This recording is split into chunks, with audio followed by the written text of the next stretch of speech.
صحابہ کی تربیت کا ایک نمایاں وصف جو آج ہمارے اندر سے نکل گیا کہ وہ اپنے اس دل اور زبان کے معاملے میں سچے لوگ تھے. ان کی زبانوں پر جو چیز آیا کرتی تھی وہ حقیقتاً وہی ہوتی تھی جو ان کے دل میں ہوتی تھی. ایسے لگتا تھا جیسے کسی آدمی کا دل اٹھا کے اس کی زبان پہ رکھ دیا جائے. ان میں نفاق، کسی صورت کے اندر نفاق نہیں تھا. اس جماعت میں کسی قسم کی ان کے اندر جو ہے وہ دروغ گوئی نہیں تھی.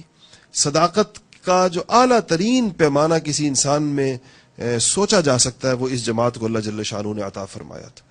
تو اس سچائی کو جب یہ لے کر اٹھے اور سچائی کو لے کر جب یہ نکلے دنیا کی طرف، تو ان کی بات میں اللہ تعالیٰ نے قوت رکھ دی. دیکھیں، جو یہ ہم سب کی زبان اپنی ظاہری حیت کے اندر گوشت کا ایک ٹکڑا ہونے کے اعتبار سے ایک جیسی ہے، ایک برابری ہوتی ہے. اگر اس زبان کو دیکھا جائے اور اس کی لمبائی چوڑائی دیکھی جائے یا اس کو اگر تولا اور ناپا جائے تو سب کی زبانیں انسانوں کی ایک جیسی ہوتی ہیں، ملتی جلتی ہوتی. لیکن اس زبان سے نکلے ہوئے بول ایک جیسے نہیں ہوتے. دنیا میں ابھی ہمارے پاس وہ میزان نہیں ہے، وہ ترازو نہیں ہے، ہمارے پاس وہ کسوٹی نہیں ہے جس پر بولوں کو تولا جا سکے.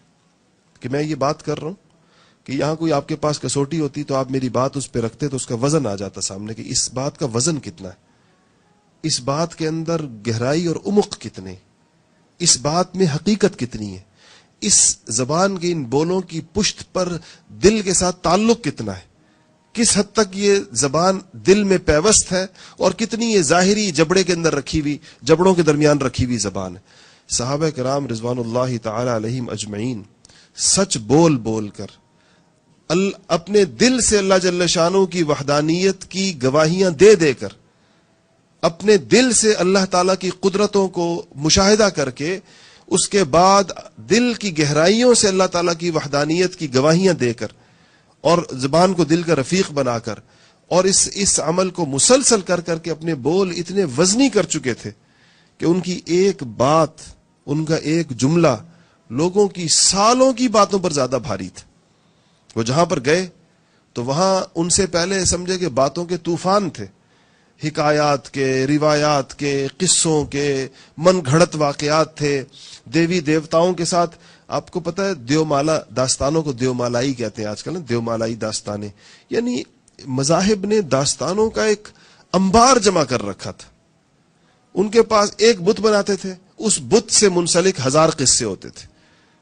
اس بت کے پیچھے ایک تاریخ بنائی ہوئی ہے، قصوں کا ایک انبار جمع کیا ہوا ہے، اور وہ ساری داستانیں سینہ بسینہ چلتی چلی آ رہی ہیں، معاشرے میں سنائی جا رہی ہیں. بڑی بوڑھیاں سنا رہی ہیں، عورتیں سنا رہی ہیں، مرد سنا رہے ہیں، بچوں کو سنائی جا رہی ہیں. تو ایک گفتگو اور قصوں کا اور باتوں کا ایک تومار باندھا ہوا ہے. اس کے مقابلے میں صحابہ کا سادہ سا بول آتا تھا کہ لا الہ الا اللہ محمد الرسول اللہ، اور وہ ان ساری باتوں کے اوپر حاوی ہو جایا کرتا تھا. ساری داستانیں مغلوب ہو جاتی تھی، صحابہ کا یہ بول غالب ہو جایا کرتا تھا. اس کی وجہ کیا تھی؟ زبان کے بول بھاری تھے، کیونکہ زبان سچی تھی. سچی زبان سے نکلی ہوئی بات، سچی زبان کے بول، سچی زبان کی کہی ہوئی کوئی گفتگو، وہ کبھی بھی کسی جھوٹی زبان کی گفتگو کے برابر نہیں ہو سکتی. ان دونوں میں یہ اکٹھی ہو نہیں سکتی.